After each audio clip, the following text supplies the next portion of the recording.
نحمده ونصلي على رسوله الكريم اما بعد فاعوذ بالله من الشيطان الرجيم بسم الله الرحمن الرحيم رب اشرح لي صدري ويسر لي امري واحلل عقدة من لساني يفقهوا قولي يا ايها الناس انتم الفقراء الى الله والله هو الغني الحميد ان يشاء يذهبكم ويأتي بخلق جديد وما ذلك على الله بعزيز ولا تزر وازرة وزر أخرى وإن تدع مثقلة إلى حملها لا يحمل منه شيء ولو كان ذا قربى إنما تنذر الذين يخشون ربهم بالغيب وأقاموا الصلاة ومن تزكى فإنما يتزكى لنفسه وإلى الله المصير وما يستوي الأعمى والبصير ولا الظلمات ولا النور ولا الظل ولا الحرور وما يستوي الأحياء ولا الأموات إن الله يسمع من يشاء وما أنت بمسمع من في القبور إن أنت إلا نذير إنا أرسلناك بالحق بشيرا ونذيرا وإن من أمة إلا خلا فيها نذير وَإِن يُكَذِّبُوكَ فَقَدْ كَذَّبَ الَّذِينَ مِن قَبْلِهِمْ جَاءَتْهُمْ رُسُلُهُم بِالْبَيِّنَاتِ وَبِالزُّبُرِ وَبِالْكِتَابِ الْمُنِيرِ ثُمَّ أَخَذْتُ الَّذِينَ كَفَرُوا فَكَيْفَ كَانَ نَكِيرِ صدق اللہ العظیم۔ شروع کرتی ہوں اللہ کے نام سے جو بے انتہا مہربان نہایت رحم فرمانے والا ہے۔ اے لوگو، تم سب اللہ کے محتاج ہو اور اللہ بے نیاز تعریف والا ہے۔ اگر وہ چاہے تم سب کو لے جائے اور ایک نئی مخلوق پیدا کر دے، اور یہ کام اللہ پر کچھ مشکل نہیں ہے۔ کوئی بوجھ اٹھانے والا کسی دوسرے کا بوجھ نہ اٹھائے گا، اور اگر بوجھ سے لدا ہوا کوئی شخص بوجھ اٹھانے کے لیے کسی کو پکارے گا تو کوئی اس سے کچھ بھی اٹھا نہ سکے گا، اگرچہ وہ قریبی رشتہ دار ہی کیوں نہ ہو۔ یقیناً آپ تو انہی لوگوں کو خبردار کر سکتے ہیں جو اپنے رب سے غائبانہ طور پر ڈرتے ہوں، نماز قائم کرتے ہوں، اور جو کوئی اپنے نفس کو پاک کرے تو وہ اس کی اپنی ہی خاطر ہے اور اللہ کی طرف لوٹنا ہے۔ اندھا اور دیکھنے والا برابر نہیں ہوتے، اندھیرے اور روشنی بھی برابر نہیں، سایہ اور دھوپ کی تپش بھی ایک نہیں، زندہ اور مردہ لوگ بھی برابر نہیں ہوتے۔ یقیناً اللہ سنواتا ہے جس کو وہ چاہتا ہے، اور آپ ان کو نہیں سنوا سکتے جو قبروں میں ہیں۔ آپ تو محض خبردار کرنے والے ہیں۔ ہم نے آپ کو حق کے ساتھ بھیجا، خوشخبری دینے کے لیے اور خبردار کرنے کے لیے، اور کوئی بھی امت ایسی نہیں گزری کہ اس میں کوئی نہ کوئی خبردار کرنے والا موجود نہ ہو۔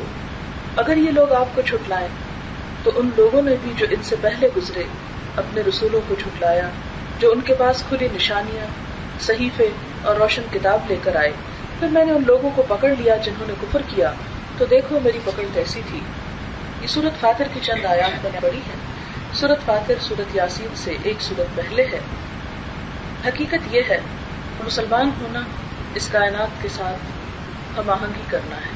کچھ بھی ہمیں اپنے آس پاس ارد گرد نظر آتا ہے، وہ سب کا سب اپنے رب کے حکم کے مطابق کام کر رہا ہے۔ اللہ تعالیٰ نے اس دنیا میں 4 طرح کی چیزیں پیدا کی ہیں۔ ان میں سے ایک تو وہ ہے کہ جن کے اندر کوئی بھی سینس اور شعور نہیں، اور جن کو ہم نان لیونگ تھنگز کہتے ہیں، جمادات بولتے ہیں۔ دوسری وہ ہے کہ جن کے اندر سینس تو نہیں لیکن وہ لیونگ تھنگز میں شمار ہوتی ہیں، جیسے پودے ہیں، ان کے اندر شعور کی ایک قسم موجود ہے۔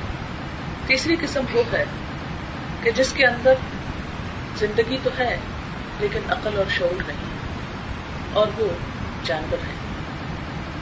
تیسری قسم وہ کہ جس کے اندر زندگی بھی ہے اور شعور بھی ہے، اور وہ ہم انسان ہیں۔ ان چاروں اقسام میں سب سے اعلیٰ ترین قسم انسانوں کی قسم ہے، اور اس کے علاوہ باقی مخلوق جتنی بھی قسم کی ہے وہ انسان کی خدمت کے لیے پیدا کی گئی۔ یہ تمام چیزیں جیسے پتھر اور جمادات ہیں، یا پودے ہیں، یا جاندار ہیں، جانور ہیں، ان سب کی اپنی کوئی مرضی نہیں ہوتی، کوئی شعور نہیں، کوئی ان کے اندر عقل نہیں۔ یہ انسان کی خدمت کے لیے پیدا کیے گئے اور اس کے لیے مجبور کیے گئے. دوسری طرف انسان جس کے اندر شعور ہے، آزادی ہے، اختیار ہے، وہ اپنے رب کی عبادت کے لیے پیدا کیا گیا، لیکن اس کو مجبور نہیں کیا گیا. اسے عقل اور سمجھ دے کر آزادی دی گئی، اور پھر یہ دیکھا گیا کہ وہ اپنی سمجھ کے ساتھ، اپنی عقل کے ساتھ، اپنے شوق کے ساتھ اپنے پیدا کرنے والے کی طرف کتنا بڑھتا ہے. اور یہی دراصل انسان کا امتحان ہے. تو بات میں یہ کر رہی تھی کہ کائنات کی ہر چیز انسان کی خدمت کے لیے ہے. مثلا ہم دن رات سوتے جاگتے ہر وقت سانس لیتے ہیں. اگر ہم سانس نہ لیں تو ہم زندہ نہیں رہ سکتے. سانس لینے کی یہ صلاحیت اور سانس لینے کے لیے جو چیز استعمال ہوتی ہے آکسیجن، وہ کتنی وافر مقدار میں اللہ تعالیٰ نے ہر جگہ پیدا کر رکھی ہے. اس پر ہمیں کچھ بھی خرچ نہیں کرنا پڑتا، وہ ہمیں فری آف کاسٹ ہر جگہ اویلیبل ہے. اس پر اللہ تعالیٰ ہم سے کوئی بھی چیز چارج نہیں کرتے. پھر اس کے بعد روشنی جیسی چیز آپ دیکھ لیں. پھر رات کا اندھیرا، یہ بھی دراصل انسان کی خدمت ہی کے لیے ہے. اگر رات کا اندھیرا نہ ہو تو ہم سو نہ سکیں. پانی جس پر انسان کی زندگی کا انحصار ہے، اس کو اللہ تعالیٰ نے کتنی وافر مقدار میں پیدا کیا. پھر کائنات کے اندر بے شمار ایسے پرندے ہیں کہ جو صرف خوبصورتی کے لیے پیدا کیے گئے، جن کا اور کوئی پرپس سوائے اس کے کہ انسان کی نظروں کو سکون بخشے کچھ اور نہیں. وہ سب بھی اپنے رب کی مرضی سے انسان کی خدمت پر مامور ہیں. پھر ہم اپنے جسم کے اندر غور کریں. ہمارا ایک ایک عضو جو ہے، ہماری نگاہیں، ہمارے کان، ہمارا دل کس طرح دوسرے کے ساتھ کوآرڈینیٹ کر رہا ہے. ہم سو بھی رہے ہوتے ہیں تو ہمارا دل کام کر رہا ہوتا ہے. ہم سو رہے ہوتے ہیں، ہمارے لنگس کام کر رہے ہیں. ہم سو رہے ہوتے ہیں، ہمارا ڈائجسٹو سسٹم کام کر رہا ہوتا ہے. ان سب چیزوں کے لیے ہمیں کوئی بڑی ایفرٹ نہیں کرنی پڑتی. یہ سب چیزیں اگر تم اللہ کی نعمتوں کو گننا چاہو تو گن نہ سکو. اور سورۃ الرحمن تو سب نے سنی ہوگی اور سب کی پسندیدہ ترین سورت ہوگی. اس میں اللہ تعالیٰ بار بار پوچھتے ہیں فَبِأَيِّ آلَاءِ رَبِّكُمَا تُكَذِّبَانِ، اپنے رب کی کون کون سی نعمتوں کو تم جھٹلاؤ گے، کس کس نعمت کا انکار کرو گے. یعنی وہ تو بادشاہ ہے، وہ تو بے نیاز ہے، جس کی اتنی بڑی کائنات ہے. کچھ مانگتا ہے ہم سے تو ہمارا شکر گزار دل مانگتا ہے، ہماری شکر گزار زبان مانگتا ہے، ہمارا شکر گزار رویہ اور ایٹیچیوڈ مانگتا ہے. پھر اس کا یہی احسان کیا کم ہے کہ ہر چیز کو اس نے ہماری خدمت میں لگا دیا، لیکن ہمیں اپنی عبادت کے لیے آزاد چھوڑ دیا. اور یہی اصل عبادت کا حسن ہے. اللہ تعالیٰ کا فائدہ اس میں کچھ بھی نہیں، خود انسان ہی کا فائدہ ہے. جیسے کہ ایک جگہ پر فرمایا کہ وَمَن يَشْكُرْ فَإِنَّمَا يَشْكُرُ لِنَفْسِهِ، جو شکر ادا کرے گا وہ اپنی ہی ذات کے لیے کرے گا. اور وَمَن كَفَرَ فَإِنَّ اللَّهَ غَنِيٌّ عَنِ الْعَالَمِينَ، اگر کوئی ناشکری کرتا ہے تو اللہ تعالیٰ تمام جہان والوں سے بے نیاز ہے.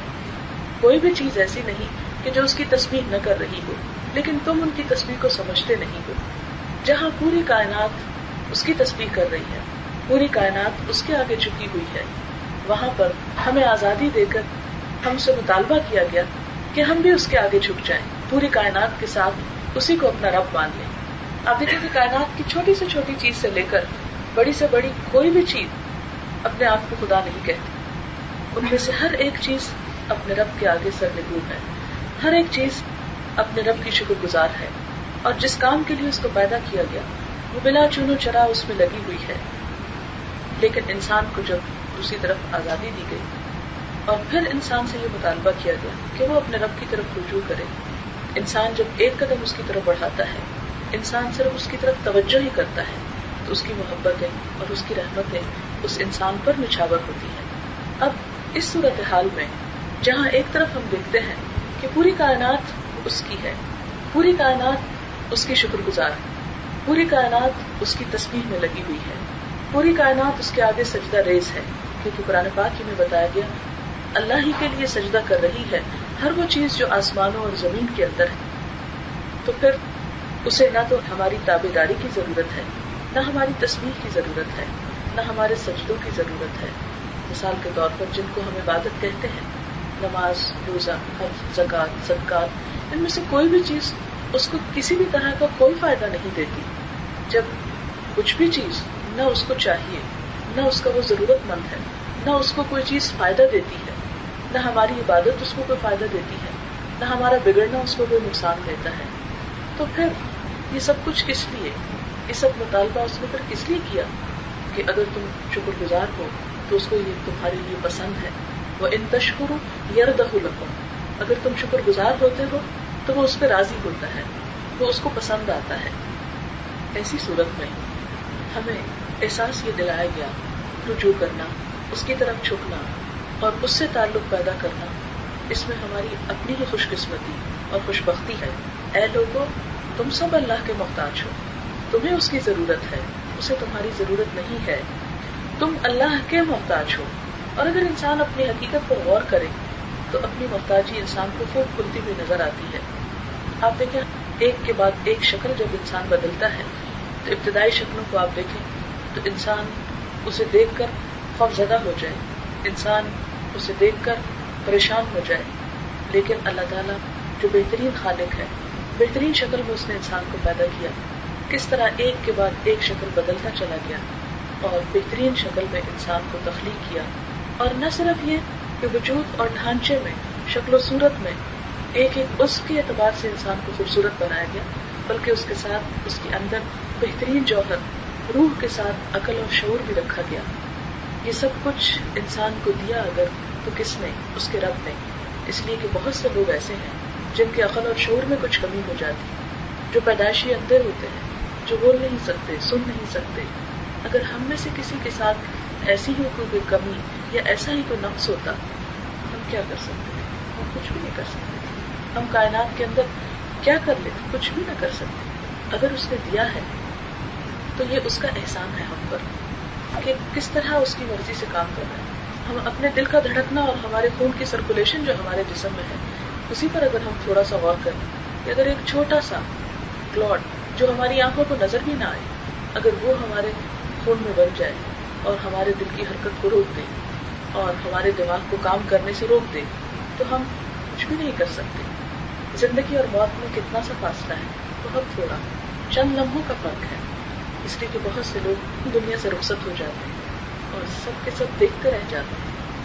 ہم جو کچھ کھانا کھا لیتے ہیں وہ ہمارے اسٹمک میں چلا جاتا ہے اور اس کے بعد ہم غافل ہیں، ہمیں نہیں پتا کہ اس کو کہاں جانا ہے. انسان کے جسم کی جس حصے میں جو ضرورت ہے وہاں اس غذائیت کو پہنچاتا ہے. ہم کھاتے وقت کبھی بھی نہیں سوچتے کہ ہمارے کس حصے کو کیا ضرورت ہے اور اس کے لیے کتنا کرنا چاہیے. اب دیکھیے جتنی بھی تھیریز بنتی ہیں بگڑتی چلی جاتی ہیں. کبھی ایک چیز کے بارے میں آتا ہے کہ یہ کھا لیا جائے تو اس سے یہ فائدہ ہوتا ہے، دوسرے دن دوسرے. آج ہی صبح میں نے ایک آرٹیکل پڑھا، اس میں لکھا تھا کہ وٹامنس جو ہیں جو ہم ایکسٹرا انٹیک لیتے ہیں انسان کی صحت کے لیے انتہائی نقصان دہ ہے، وہی مفید ہے جو انسان فوڈ کی شکل میں لیتا ہے. کبھی ایک چیز آتی، کبھی کہا جاتا ہے کہ نہیں جو کچھ ہم کھا رہے ہیں اس میں بہت سے وٹامن ضائع ہو رہے ہیں اس لیے ایکسٹرا لینے چاہیے. ہم ابھی تک اپنے لیے یہ بھی ڈیسائیڈ نہیں کر سکے. انسان اپنے جسم کا 50% حصہ بھی نہیں سمجھ سکا پوری طرح. تمام ترقی اور تمام روشنی اور علم کے باوجود اور انسان کی تیز رفتاری کے باوجود انسان ابھی تک اپنے آپ کو بھی ڈسکور نہیں کر سکا، اپنی جسمانی ضروریات کو بھی پوری طرح ڈسکور نہیں کر سکا. اور جو اگر ڈسکور کسی حد تک کر بھی چکے تو ان کی تعداد کتنی ہے، آٹے میں نمک کے برابر. اور زیادہ تر مخلوق جو ہے وہ یہ بھی نہیں جانتی کہ جو وہ کھا رہی ہے اس کے کس کس کام آئے گا، کس طرح اس فروٹ کی مختلف اندر جا کے قسمیں بنتی ہیں اور کس کس شکل میں وہ تبدیل ہوتا ہے، کون سی ضرورت دماغ کی ہے، وہاں کیا پہنچتا ہے. اور پھر خون کے ان ذرات کو، ان سیلز کو کس نے بتایا کہ تم نے لیور سے کون سی چیز کس شکل کی کہاں تک پہنچانی ہے. ہم تو اس میں 1% بھی کوئی انسٹرکشنز اپنی طرف سے نہیں دیتے یا کوئی بھی اس میں ہماری طاقت یا زور نہیں چلتا. پھر آپ دیکھیں بچپن میں انسان ایک چھوٹا بچہ ہوتا ہے، کس طرح وہ اپنی ماں کا محتاج ہوتا ہے. یہ محبت کس نے ماں کے دل میں ڈالی؟ اگر وہ نہ ڈالتا تو انسان کو پالنے والا بھی کوئی نہ ہوتا. پھر اسی طرح انسان جب بڑا ہو جاتا ہے تو وقت کے ساتھ ساتھ آپ دیکھیں کہ جسم میں کس کس قسم کے چینجز آتے رہتے ہیں اور ضروریات کے مطابق جوانی میں انسان کو جن چیزوں کی ضرورت ہوتی ہے وہ کس طرح کام کرتی ہے. پھر اس کے بعد جب بوڑھا ہو جاتا ہے پھر جسم کے اندر اس طرح کی تبدیلی آتی ہے. تو ہماری زندگی کا ایک ایک قدم اور ایک ایک دن ہماری محتاجی کی کھلی تصویر ہے. عموماً یہ کہا جاتا ہے کہ جی یہ لوگ جو دنیا میں کسی کمی کا شکار ہوتے ہیں، کسی حادثے کا شکار ہوتے ہیں، کسی غم اور دکھ کا شکار ہوتے ہیں، پھر وہ اپنے رب کی طرف رجوع کرتے ہیں. اور دین کی طرف آنا تو کمزور لوگوں کا کام ہے ان لوگوں کا کام ہے جن کے اندر کوئی کانفیڈنس نہیں ہوتا تو وہ ایک مجبوری کے تحت دین کی طرف آتے ہیں. عموماً یہ دیکھا گیا اگر کسی کو کوئی نماز پڑھتے ہوئے دیکھ لے یا کسی کو کوئی صدقہ خیرات یا کسی بھی اچھے کام میں عموماً پوچھا جاتا ہے کہ خیریت تو ہے کہ یعنی نماز کی یا دین کی طرف جانے کی کیا پریشانی ہوگی. یعنی عموماً ہمارا تصور یہ کہ خدا نہ خاصا صرف وہی شخص خدا کے آگے جھکے جسے کوئی پریشانی.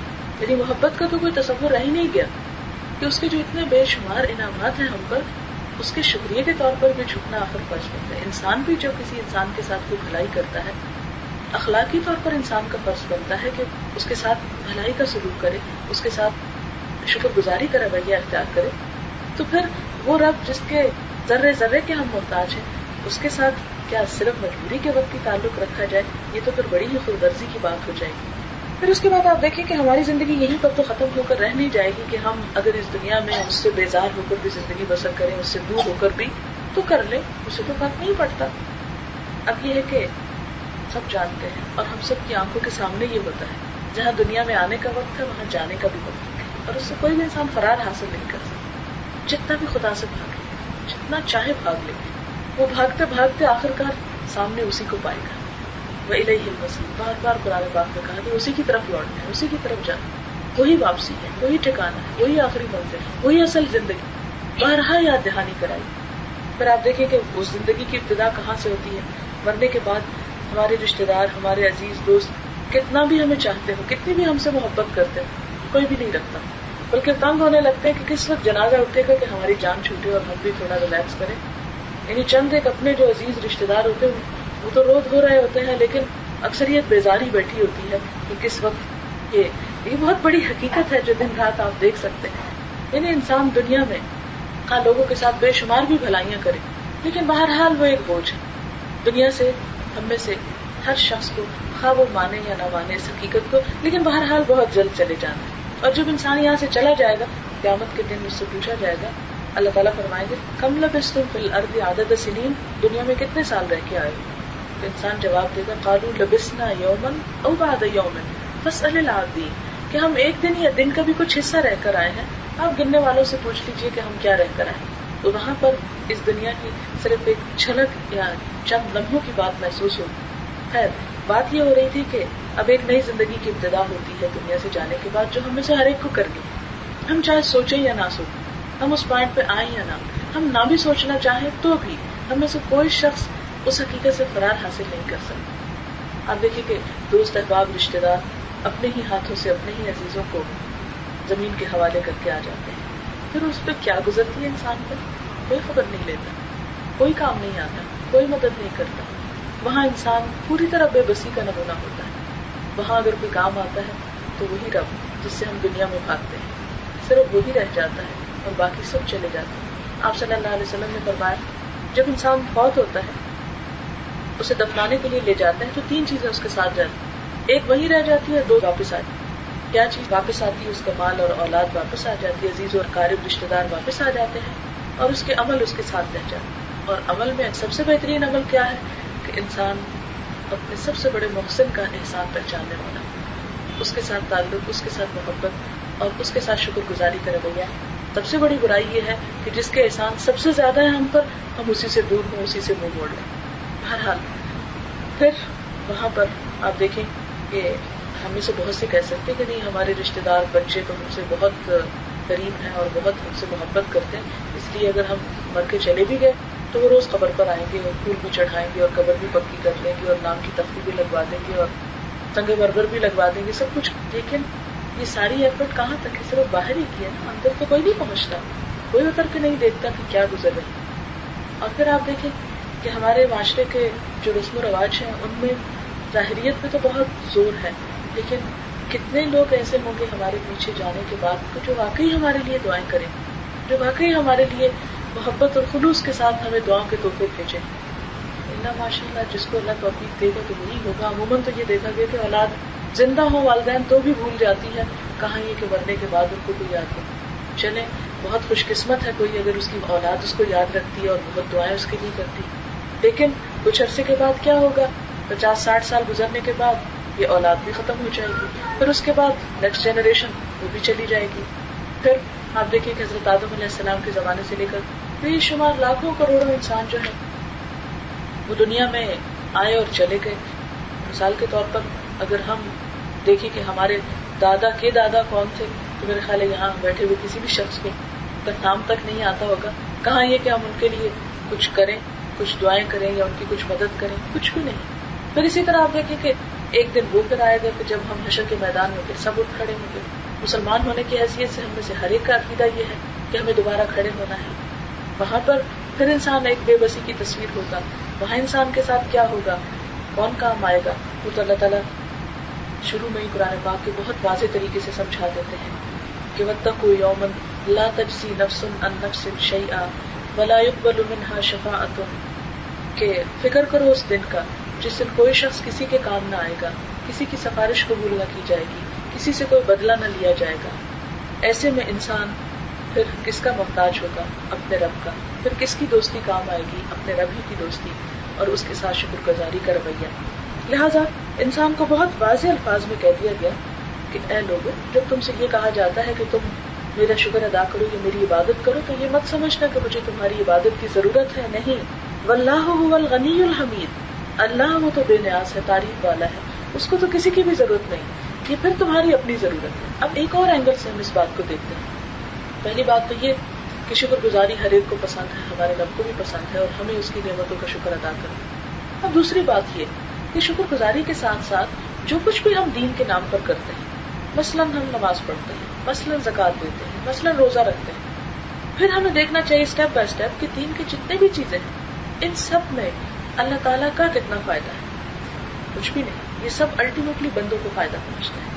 مثلاً آپ دیکھیں کہ نماز بوجھل کام اور ایک بہت بیزاری کی چیز محسوس ہوتی ہے, لیکن اگر ہم تھوڑی دیر کے لیے ٹھنڈے دل سے سوچیں تو نماز کس طرح ہوتی ہے. سب سے پہلے کیا ہوتا ہے, وضو کیا جائے.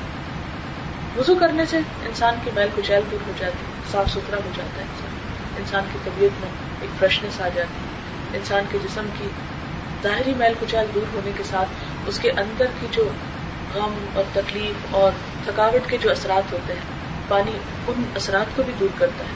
اور آپ نے دیکھا ہوگا کہ اب دنیا میں پانی کے ذریعے علاج کا بہت رواج عام ہوتا جا رہا ہے اور بہت سے طریقوں سے پانی کو استعمال کرنا بہت سے امراض کا علاج ہے. بلکہ ایک کتاب پچھلے دنوں میں نے دیکھی کہ جس میں تھا کہ ہر بیماری کا علاج پانی کے ذریعے ممکن ہے, کیونکہ سب سے زیادہ انسان کے جسم میں جو چیز ہے وہ پانی, تقریباً 70% ہے شاید انسان کے جسم میں پانی, اور باقی 30% دوسری چیز ہے. اور پھر وہ خاص جاپنیز طریقہ علاج بھی آپ نے دیکھا ہوگا کہ وہ مخصوص اوقات میں پانی پینے کا. تو اللہ تعالیٰ نے اگر ہم کو وضو کا حکم دیا تو اس کو تو کچھ بھی فائدہ نہیں, اس کا الٹیمیٹلی فائدہ ہماری اپنی ذات. پھر آپ دیکھیں کہ ہم نماز پڑھتے ہیں, نماز میں کیا ہوتا ہے, جب ہم دعا کرتے ہیں تو وہ دعا کس کے فائدے کے لیے ہوتی ہے, ہمارے اپنے فائدے کی ہوتی ہے. اگر اس میں ہم اللہ تعالیٰ کا ذکر کرتے ہیں تو کس کے فائدے کا, ہمارے اپنے فائدے کا. اس سے ہمارے اپنے دل کو راحت اور سکون اور اطمینان ملتا ہے. وہ نماز ہمارے لیے ہی ایک روشنی اور ہمارے ہی لیے دل کی ٹھنڈک ایک ہو جاتی ہے.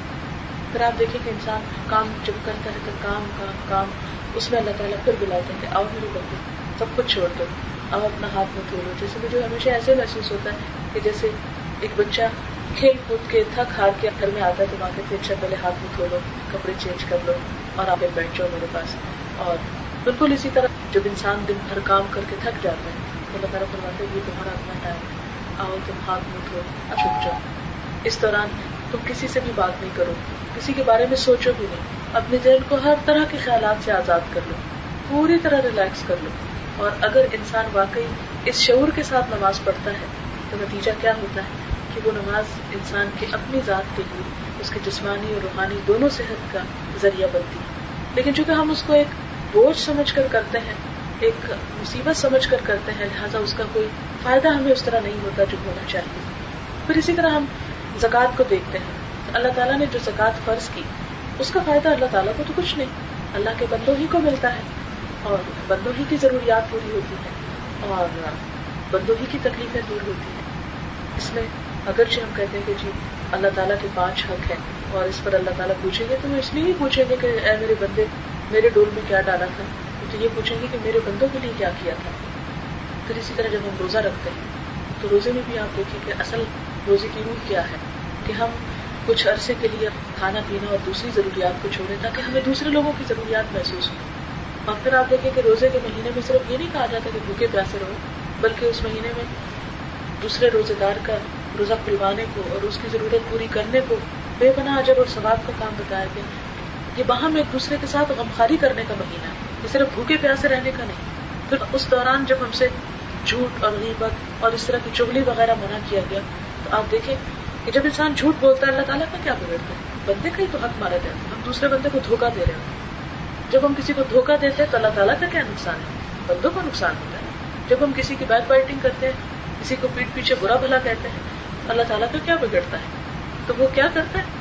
ہمیں ایک طرف برے بات سے بچا کے دوسری طرف اپنے دوسرے بندوں کو پروٹیکٹ کر رہا ہوتا ہے. ان باتوں کے ماننے میں ہم کہ جی دین میں تو بڑی پابندیاں ہیں اور بڑی سختیاں ہیں اور بڑی مصیبت ہے، یہ تو ہم سے نبھایا نہیں جاتا، تو کوئی بات نہیں نبھائے. پھر یہ کہنا کہ ہاں دین کی بات نہ مان کر ہم بہت اچھے انسان ہیں، ہم کیسے اچھے انسان ہو سکتے ہیں کہ جنہیں اس بات کا ہی احساس نہ ہو کہ دوسرے کی عزت کیا چیز ہے، اس کے پیچھے اس کی برائی کرنی ہے یا نہیں. اسی طرح کسی کو دھوکہ نہیں دینا چاہیے. ہم کبھی اپنے لیے نہیں چاہیں گے کہ کوئی ہم کو دھوکہ دے، ہم کبھی نہیں چاہیں گے کوئی ہم سے جھوٹ بولے. تو جب ہم اپنے لیے نہیں چاہتے تو اللہ تعالیٰ صرف ہمارے لیے نہیں سب کی خیر خواہی کرتے ہیں کہ جب اپنے لیے نہیں چاہتے تو دوسروں کے لیے بھی نہیں چاہتے. اور دین کا مفہوم بھی دو چند الفاظ میں یہ بتا دیا گیا کہ کوئی شخص اس وقت تک مومن نہیں ہو سکتا. ہم اس کی ڈیفینیشن کیا کریں گے؟ جب تک کوئی لا الہ الا اللہ نہ پڑھے. نہیں، یہ نہیں کہا گیا. وہ تو ٹھیک ہے، وہ تو بیسک ریکوائرمنٹ ہے، لیکن فرمایا کہ کوئی مومن نہیں ہو سکتا جب تک اپنے بھائی کے لیے وہ نہ چاہے جو اپنے لیے چاہے. یعنی دوسروں کے لیے بھی اسی طرح کی خیر خواہی اور اسی طرح کی محبت کے جذبات میں رکھے جو اپنے لیے رکھتا ہے. اگر ہم اپنے لیے نہیں چاہتے کہ کوئی ہم کو دھوکہ دے یا ہماری برائی کرے تو ہمیں کسی کے لیے بھی نہیں چاہنا چاہیے. اگر اسلام اس پر پابندی لگاتا ہے تو اس میں صرف دیکھنے کی بات ہے نا کہ ہم کس نظر سے دیکھ رہے ہیں. ہم اس کو اس نظر سے بھی دیکھ سکتے ہیں کہ اللہ تعالیٰ ہم سے محبت کرتے ہیں، اس لیے ہمارے حقوق کو پروٹیکٹ کرنے کے لیے ہم ہی کو روکتے ہیں کہ ہم ایک دوسرے کے ساتھ زیادتی نہ کریں. آپ دیکھیں کہ بعض اوقات قرآن پاک میں ایسی ٹرمز استعمال ہوتی ہے کہ اپنے آپ کو قتل نہ کرو. اب انسان سوچتا ہے کہ شاید بھی اس کا معنی صرف یہ ہے کہ خودکشی نہ کرو، حالانکہ یہ نہیں ہوتا. اس کا معنی کیا ہوتا ہے کہ تم دوسرے کو قتل نہ کرو، کیونکہ جب تم کسی پہ ہاتھ اٹھاؤ گے تو تم اپنے قتل کا دروازہ کھولو. پھر اسی طرح یہ کہ اپنے آپ کو الزام مت دو. کون ہے اپنے آپ کو الزام دیتا ہے؟ کوئی نہیں دے. لیکن جب انسان دوسروں کو الزام دیتا ہے، دوسروں کے اوپر تانا کرتا ہے، تو دراصل وہ اپنے آپ کو پیش کرتا ہے کہ آپ میرے لیے کر لو. پھر اس کے بعد فرمایا کہ اے یشاء یذہبکم، اگر وہ چاہے تو تم سب کو لے جائے، وہ یأتی بخلق جدید، اور ایک نئی مخلوق پیدا کر دے. یعنی بعض اوقات انسان جب غلط کام کرتا ہے تو انسان سوچتا ہے میرا تو کچھ بھی نہیں بگڑا، مجھے کیا فرق پڑا. اس کا مطلب ہے کہ جو غلط کام میں کر رہا ہوں وہ کرتا چلا جاؤں. اور میں یہ مت سوچو کہ اگر تمہیں تمہاری غلط کام کی سزا نہیں ملی تو تم اللہ تعالیٰ کی کچھ مجبوری ہو کہ تمہیں وہ کوئی تکلیف دے نہیں سکتا یا تمہیں پکڑ نہیں سکتا. کیونکہ اللہ تعالیٰ نے دنیا جزا کی جگہ نہیں بنائی، سزا کی جگہ نہیں بنائی، دنیا تو کام کی جگہ بنائی ہے. لہٰذا فرمائے کہ اگر وہ چاہے تو تمہارے گناہوں کی وجہ سے تمہیں پکڑ سکتا ہے اور ایک نئی مخلوق لا سکتا ہے. وَمَا ذَلِكَ عَلَى اللَّهِ بِعَزِيزٍ، اور یہ کام اللہ پر کچھ مشکل بھی نہیں. لیکن وہ کیوں نہیں پکڑتا؟ اس لیے کہ اگر ہر اچھے یا برا کام کرنے والے کو وہ فوراً پکڑنے لگے تو انسان کی آزادی کیا ہوئی؟ پھر تو انسان کی کوئی آزادی بھی نہیں بچتی. لیکن وہ کہاں پکڑے گا، کہاں پوچھے گا؟ اس کے لیے اس نے ایک دن مقرر کیا ہے. اس دن اس کی جب عدالت لگے گی، اس دن کیا حال ہوگا؟ وَلَا تَزِرُ وَازِرَةٌ وِزْرَ أُخْرَىٰ، کوئی بوجھ اٹھانے والا کسی دوسرے کا بوجھ بھی نہ اٹھا سکے گا. دنیا میں بھی آپ دیکھیں کہ اگر آپ اپنا کام کسی دوسرے کو دیتے ہیں اور کوئی ایک دفعہ خوشی سے کر دے گا، 2 دفعہ کر دے گا، لیکن اس کے بعد کیا ہوتا ہے کہ نہیں بھائی اپنا اپنا بوجھ سب کو خود اٹھانا چاہیے. حتیٰ کہ آپ دیکھیں کہ بچے والدین کو کتنے پیارے ہوتے ہیں، لیکن ایک سرٹن ایج کے بعد والدین کیا چاہتے ہیں کہ ان کا فرض ادا ہو جائے اور ان کا بوجھ کوئی اور اٹھا لے، کہ اب ہم اس بوجھ کو اٹھانے کے قابل نہیں رہے. یعنی اپنی ہی اولاد جو بڑی دعاؤں سے اور بڑی منتوں سے اور بڑی خواہشات سے حاصل کی ہوتی ہے، پھر وہ انسان کو اپنے ہی لیے بوجھ محسوس ہونے لگتی ہے. پھر اسی طرح آپ دیکھیں کہ والدین جو انسان کے دل کی ایک چاہت اور محبت کا مرکز ہوتے ہیں، جب وہ سرٹن ایج پہ پہنچتے ہیں انسان ان کو اپنے لیے ایک بوجھ سمجھنے لگتا ہے. اور جیسے جو والدین بوڑھے ہوتے ہیں، بیمار ہوتے ہیں، تو بچے یہ تو نہیں کہہ سکتے کہ یا اللہ ان کو اٹھا لے، لیکن ان کا سنبھالنا اور ان کی دیکھ بھال وہ سب کچھ ایک بوجھ محسوس ہونے لگتا ہے. تو دنیا میں بھی آپ دیکھیں کہ یہ تو بالکل قریبی رشتے داروں کی بات ہے کہ وہ آپس میں ایک دوسرے کو بوجھ سمجھنے لگتے ہیں. تو آخرت میں کیا حال ہوگا.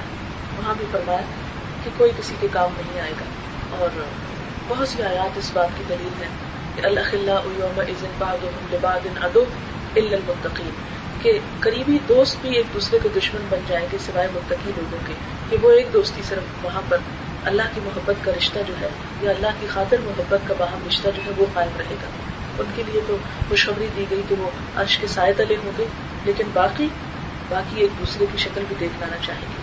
ایک اور جگہ پر آتا ہے کہ یوم یفر المرء من اخیہ وامہ وابیہ وصاحبتہ وبنیہ لکل امرئ منہم یومئذ شأن یغنیہ، کہ جس دن انسان بھاگے گا کس سے؟ من اخیہ اپنے ہی بھائی سے، وامہ اپنی ماں سے بھاگے گا، وصاحبتہ اپنی بیوی سے، وبنیہ اور اپنے بیٹے سے. لکل امرئ منہم یومئذ شأن، ہر انسان کا خود ایسا حال ہوگا یغنیہ جو اسے دوسرے سے بے نیاز کر دے گا، کوئی کسی کو نہ دیکھنا چاہے گا. لہٰذا یہاں پر بھی احساس یہ دلایا گیا کہ دیکھو لوگوں، تم اللہ کے محتاج ہو، تمہارے کام آنے والی اگر کوئی چیز ہے تو اس کے ساتھ کا تعلق اور اس کی محبت ہے. اور جہاں انسانوں کی محبت یا مال کی محبت ہے تو یہ قیامت کے دن سب سے بے وفا چیزیں ہوں گی. پھر فرمایا کہ اگر کوئی کسی کو اپنا بوجھ اٹھانے کے لیے بلائے گا بھی تو کوئی اٹھا بھی نہ سکے گا. یعنی اگر کسی نے کوشش بھی کی یا اس بات کی خواہش ظاہر کی کہ وہ ہمارا بچہ ہے اور اتنی محبت تھی ہم کو اس سے، آج ہم اتنی مصیبت میں ہیں، ہم کیسے والدین ہیں، ہم تھوڑے سے اس کے گناہ خود لے لیتے ہیں، تو نہیں، ماں باپ کے دلوں میں بھی احساسات بالکل ختم ہو جائیں گے اور کوئی ماں بھی اپنے بچے کا بوجھ اٹھانے کو تیار نہ ہوگی. پھر فرمایا انما تنذر الذین یخشون ربهم بالغیب، لیکن تم تو انہی لوگوں کو خبردار کر سکتے ہو جو اپنے رب سے غائبانہ طور پر ڈرتے ہو، اقاموا الصلاۃ اور نماز قائم کرتے ہو. یہاں نماز پڑھنے کی بات نہیں آئی، نماز قائم کرنے کی آئی، اور قائم کرنا پڑھنے سے تھوڑا مختلف ہوتا ہے. اور قائم کرنے میں نہ صرف یہ کہ وہ ظاہری ادب آداب اور وہ تمام طور طریقے کے جن کا ہونا ضروری ہے، بلکہ اس کے ساتھ ساتھ اصل مقصود کہ رب سے ملاقات کا جو احساس ہے. دن میں 5 مرتبہ ایک طرح سے ایکسرسائز کرائی جاتی ہے، کیونکہ جتنا کوئی بڑا ٹاسک ہوتا ہے اس کے لیے اتنی ہی تیاری کی ضرورت ہوتی ہے. انسان کے لیے سب سے مشکل ترین کام اپنے رب کے حضور جا کر اس کے سامنے کھڑے ہونا ہے، اور میں سے ہر ایک کو کھڑے ہونا ہے. ایسا دن ہوگا کہ جب اور کوئی نہیں ہوگا، تنہا تم اپنے رب کے سامنے ہو. پھر کس طرح اس کے جلوے کو اور اس کی ذات کو اور اس کے محبت یا غضب کو تم برداشت کر سکو گے، کیونکہ اس کا غضب بھی برداشت کرنا بہت مشکل ہے، اور اس کی محبت اور اس کا دیدار وہ بھی ہر ایک کی قسمت میں نہیں ہوگا. تو یہ نماز دراصل یعنی جس طرح انسان وہاں قائم ہوگا، یہ کھڑا ہوگا، اسی طرح دنیا میں اس کے سامنے شعور کے ساتھ کھڑے ہونا جو ہے وہ نہایت ضروری ہے. پھر فرمایا ومن تزکا فانما یتزکا لنفسہ، نماز چونکہ پاکیزگی کا ایک ذریعہ ہے، اس لیے جو شخص پاکیزگی اختیار کرے گا وہ اپنے ہی فائدے کے لیے. اور اگر دین کا مقصود اور مفہوم سمجھا جائے کہ دین آیا کیوں ہے اور چاہتا ہم سے کیا ہے، تو یہی ایک ہی لفظ میں اس کو بیان کیا جا سکتا ہے، تزکیہ. نبی صلی اللہ علیہ وسلم کی آمد کا مقصد بھی تزکیہ تھا. اور تزکیہ کے 2 معنی ہوتے ہیں، ایک تو ہوتا ہے کہ برائی کو نکالنا، اور دوسرا ہوتا ہے خیر کو ابھارنا، نشو و نما دینا. کیونکہ اللہ تعالیٰ نے جب انسان کو پیدا کیا تو فَأَلْهَمَهَا فُجُورَهَا وَتَقْوَاهَا، اس کے اندر برائی کی قوت بھی رکھی اور نیکی اور خیر کی قوت بھی رکھی. اور انسان کا امتحان کیا ہے کہ کون ہے ان میں سے جو خیر کو ابھارتا ہے. فرمایا قد افلح من زکاها وقد خاب من دساها، وہ کامیاب ہو گیا جو اس کو ابھارے یعنی خیر کو ابھارے، اور ناکام ہے وہ جو انسان اپنے خیر کے حصے کو دبا ڈالے. لہذا اصل جو دین ہم سے چاہتا ہے وہ یہی تزکیہ کہ ایک طرف سے ہم اپنے خیالات، اپنی سوچ، اپنے دل دماغ، اپنی زبان، اپنے قول، اپنی گفتگو، اپنے معاملات کو برائیوں سے پاک کر لیں، اور دوسری طرف جو خیر انسان کے اندر ہے، اور ہر انسان کے اندر خیر ہے کیونکہ اللہ تعالیٰ نے ہر انسان کے اندر ڈالا، تو اس خیر کو باہر نکالے، اور اس خیر کے اوپر جو پردہ پڑتا ہے انسان کی خواہشات کا یا مختلف چیزوں کا، اس گرد و غبار کو انسان اس دین کے ذریعے دور کرتا چلا جائے. پھر یہاں پر فرمایا کہ دیکھو وَإِلَى اللَّهِ الْمَصِيرُ، اگر پاک کرو کہ چونکہ وہ ذات پاک ہے تو ہی تمہارا تعلق اس کے ساتھ جڑ سکتا ہے، تو ہی تم اس کی محبت کے قابل ہو سکتے ہو. اور اگر ایسا نہیں کرتے تو بھی تمہیں یہ تو یاد رہے کہ اسی کی طرف لوٹنا ہے. اور کچھ لوگ ایسے ہوں گے کہ جو اس کے سامنے جا کر کھڑے ہوں گے لیکن ان کی طرف نظر نہیں اٹھائے گا، ان کی طرف دیکھے گا بھی نہیں، ان سے کلام بھی نہیں کرے گا، اور ولا یزکیہم، اور ان کو پاک نہیں کرے گا. کیوں؟ اس لیے کہ دنیا میں انہوں نے اپنے برے خیالات کو، اپنے دل کو، اپنی زبان کو اور اپنی باقی عقائد اور باقی تمام چیزوں کو پاک کرنے کی کوئی کوشش اور کوئی صحیح نہیں کی ہوگی. پھر اللہ تعالیٰ دو چیزوں کا کمپیریزن کر کے ان دونوں کو باہم لا کے سمجھاتے ہیں کہ دیکھو لوگوں، وما یستوی الاعمی والبصیر، اندھا اور دیکھنے والا ایک جیسے نہیں ہوتے. ہر انسان جو آنکھیں رکھتا ہے اسے حق اور باطل کا فرق پہچاننا چاہیے، اچھائی اور برائی کو محسوس کرنا چاہیے. اور پھر ولا ظلمات ولا نور، روشنی اور اندھیرا بھی بالکل ایک دوسرے سے مختلف چیزیں ہیں. تو یہاں روشنی سے مراد کیا ہے؟ اللہ تعالیٰ کے دین کی روشنی. اور اندھیرے کیا ہے؟ وہ جو انسان کے اندر فجور ہے اس کے اندھیرے ہیں جو اندر سے پھوٹتے ہیں اور پھر انسان کے باہر ہر چیز پہ چھا جاتے ہیں. یعنی اللہ تعالیٰ کی ذات کیا ہے؟ قرآن پاک میں ہے اللہ نور السماوات والارض، اللہ یہ آسمان و زمین کا نور ہے. جب انسان اللہ تعالیٰ سے دور ہونے لگتا ہے تو جو دل پہ اندھیرا چھاتا ہے وہ پھر ہر چیز کے اوپر چھاتا چلا جاتا ہے. یہ فرمایا کہ یہ دو چیزیں ایک جگہ اکٹھی نہیں ہو سکتی. یہ ایک وقت میں یا تو تم نور کے ساتھ تعلق رکھے ہوئے ہو یا پھر اندھیروں میں بھٹک رہے ہو. اگر ہمارا تعلق اللہ تعالیٰ کے ساتھ مضبوط ہے تو پھر اس کی روشنی میں ہمیں بہت سی روشنی اور مل جائے گی. لیکن اگر ہم اس سے دور ہوتے ہیں تو اس کے نتیجے میں کیا ہوگا؟ اندھیرا ہی اندھیرا. پھر فرمایا ولا الظل ولا الحرور، ٹھنڈک اور دھوپ کی تپش بھی برابر نہیں ہوتی. اور ٹھنڈک کیا ہے؟ ظاہر ہے کہ اس کی ذات کے ساتھ تعلق انسان کو جس طرح کا سکون اور چین نصیب کرتی ہے وہ دراصل ٹھنڈک ہے. اور جب تم اس سے دور ہوتے ہو تو تم اپنے آپ ہی کو نقصان پہنچاتے ہو.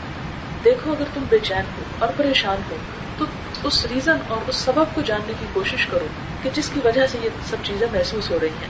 اس لیے کہ یہ ہو نہیں سکتا کوئی شخص اپنے رب کے ساتھ تعلق رکھے اور پھر دکھ کا احساس ختم ہونے لگتا ہے. پھر آپ دیکھیں کہ پہلے زمانے میں جب یعنی مثال کے طور پر کسی مرض میں ٹانگ کاٹنی ہے یا کچھ تو اس کو ڈائریکٹ نہیں کاٹا جاتا تھا کہ ٹانگ رکھ کے اس کو کاٹا چلا جائے، آرے کے ساتھ اس کے سر پہ یا کہیں اور ایسی چیز ماری جاتی تھی کہ جس سے وہ اس درد کی طرف اس کا دھیان ہو جائے اور باقی جو ٹانگ کا کٹنا ہے اس کو یاد نہ رہے. تو بالکل اسی طرح جب انسان کے دل میں اللہ تعالیٰ کی محبت آنے لگتی ہے تو وہ اثر اتنا شدید ہوتا ہے کہ انسان اس میں کھو کر پھر باقی غم اور دکھ اور باقی چیزوں کی محبت کو بہت کم ہونے لگتی ہے. آپ دیکھیں کہ غم انسان کو کب ہوتا ہے؟ اس وقت ہوتا ہے جب اس کی کوئی پیاری چیز چاہیے ہے. جب سب سے زیادہ پیاری چیز ہمارے رب کی ذات ہو جائے گی پھر اور چیزوں کی محبت سیکنڈری ہوگی. تو پھر کوئی چیز چھنے یا ٹوٹے یا پھوٹے یا آئے یا جائے وہ سب پھر ایک ثانوی چیز ہو جائے. اور یہی دراصل خوش ہونے کا راز ہے، دنیا میں بھی اطمینان کے ساتھ رہنے کا اور آخرت میں بھی. کیونکہ اللہ تعالیٰ بار بار فرماتے ہیں الا ان اولیاء اللہ لا خوف علیہم ولا هم یحزنون. اللہ کے دوستوں کے لیے نہ کوئی خوف ہے اور نہ کوئی غم ہے. وہ خوف اور غم ان کے لیے کیوں نہیں؟ اس لیے کہ ان کے دل میں ایک اور بڑی ایسی چیز ہے جس نے ان کو خوف اور غم سے بے نیاز کر دیا. اور دین کا جو اصل لطف ہے اور جو مزہ ہے وہ یہی کہ انسان کو اس خوف اور غم سے بے نیاز کر دیا جائے. پھر اس کے بعد فرمایا وما یستوی الاحیاء ولا الاموات، زندہ اور مردہ برابر نہیں ہوتے. اور زندگی کیا ہے اور موت کیا ہے؟ بظاہر معنوں میں تو یہ کہ ایک شخص جو زندہ ہو، چل پھر سکتا ہو اور اس کی روح ہو، لیکن حقیقی معنی صرف یہ نہیں ہے کہ انسان کو ایک زندہ اور مردہ سامنے لٹا کے کہا جائے کہ یہ دونوں ایک جیسے نہیں. تو سمجھنے کے لیے بات کی مثال دی گئی، لیکن اصل بات یہ ہے کہ زندہ وہ ہے جن کا دل زندہ ہے اور مردہ وہ ہے جن کا دل مر چکا ہے. اور جب دل مر جاتا ہے تو انسان کو گناہ اور ثواب کا یا برائی اور اچھائی کا کوئی احساس نہیں. لیکن جب دل زندہ ہوتا ہے وہ دھڑکتا ہے. آپ دیکھیں اقبال نے بھی تو یہی کہا تھا نا کہ دل مردہ دل نہیں ہے، اسے زندہ کر دوبارہ. کہ انسان صرف ہڈیوں گوشت کا بچہ نہیں ہے. یہ انسان کی ضروریات صرف انسان کی ظاہری زندگی کی مادی ضروریات کو پورا کرنا نہیں ہے. جب تک کہ انسان کے اندر جو ایک اصل مرکز ہے اس میں زندگی اور حرارت نہ ہو. اور اسی کی طرف یہاں پر اشارہ ہے. پھر فرمایا ان اللہ یسمع من یشاء، اللہ جسے چاہتا ہے سنواتا ہے. اور سنتا کون ہے؟ جس کا دل زندہ. اور جو دل زندہ ہو وہی انسان زندہ ہوتا ہے. جیسے عام زندہ انسان ہے تو انہی کی تشبیہ دے کے کہ آپ ان سے بات کریں تو وہ سنتے ہیں، وہ آپ کو جواب دیتے ہیں. لیکن جب ایک انسان مر جاتا ہے آپ اس کے سر پہ چیخیں چلائیں وہ آپ کو کوئی جواب نہیں دے گا. بالکل اسی طرح جس انسان کا دل زندہ ہوگا جب اللہ تعالیٰ کی بات سنے گا تو وہ اس پہ توجہ بھی کرے گا، وہ اس کی طرف بڑھے گا بھی.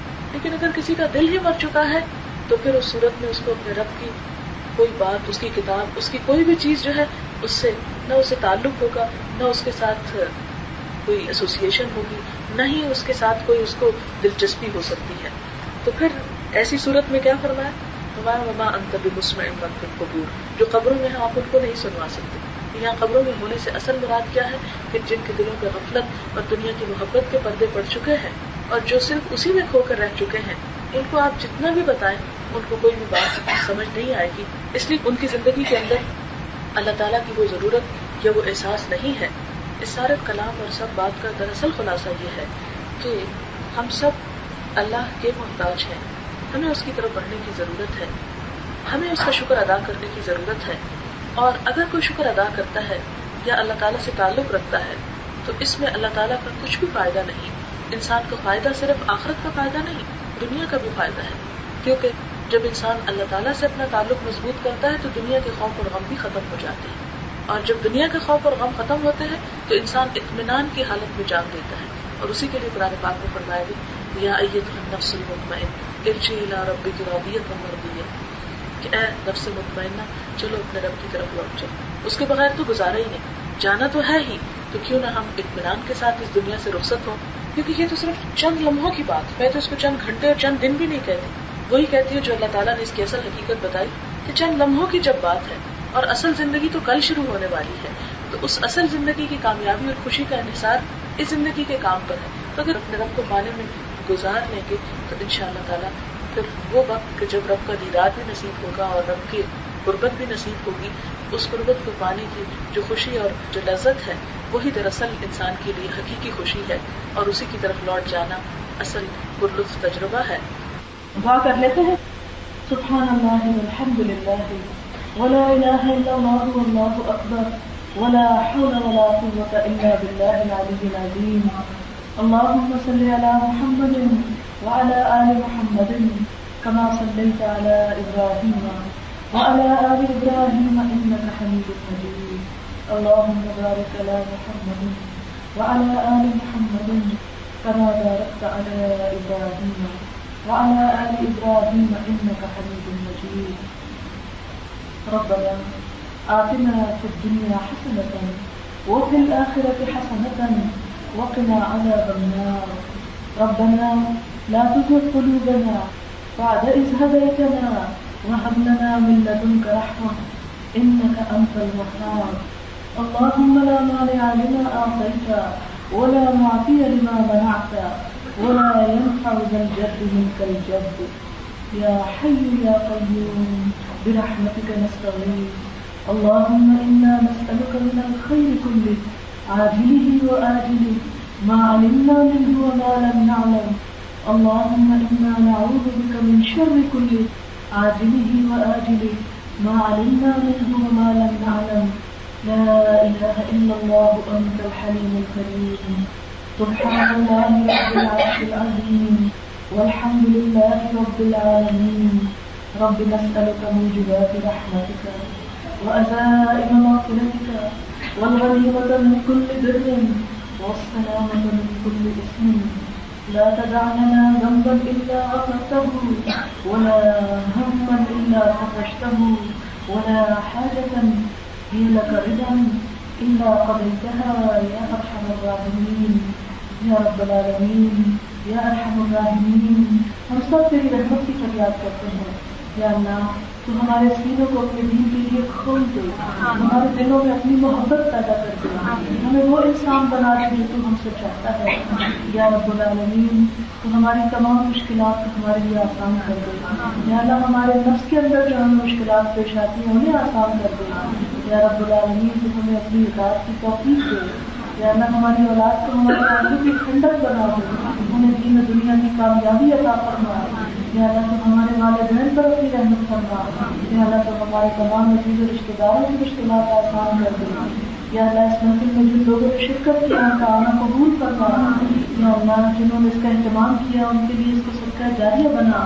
یا اللہ جو کچھ ہم نے سیکھا ہے اس کو قبول فرما، ہمیں عمل کی توفیق دے. اگر ہم سے کوئی بات غلط ہو گئی ہو تو ہمارے علم کی اصلاح کر دے، ہمیں سیدھا راستہ دکھا، اپنی محبت عطا کر دے. اپنی محبت ہمیں ہر چیز سے زیادہ عزیز کر دے. یا اللہ تو ہمیں اپنے قرب نصیب فرما. یا اللہ تو پاکستان میں ایک روشن پاکستان بنا. یا اللہ ترقی یافتہ پاکستان بنا. یا رب العالمین اسے دنیا کے لیے بہترین مثال بنا دے. یا اللہ یہاں سے ہر طرح کی غربت، بیماری، افلاس دور کرنا. ربنا تقبل منا انك انت السميع العليم وتب علينا انك انت التواب الرحيم. وصلى الله تعالى على خير خلقه محمد وعلى آله وأصحابه وأهل بيته أجمعين برحمتك يا أرحم الراحمين. إلهي آمين. سبحانك اللهم وبحمدك نشهد أن لا إله إلا أنت نستغفرك ونتوب إليك. والسلام علیکم ورحمۃ اللہ وبرکاتہ.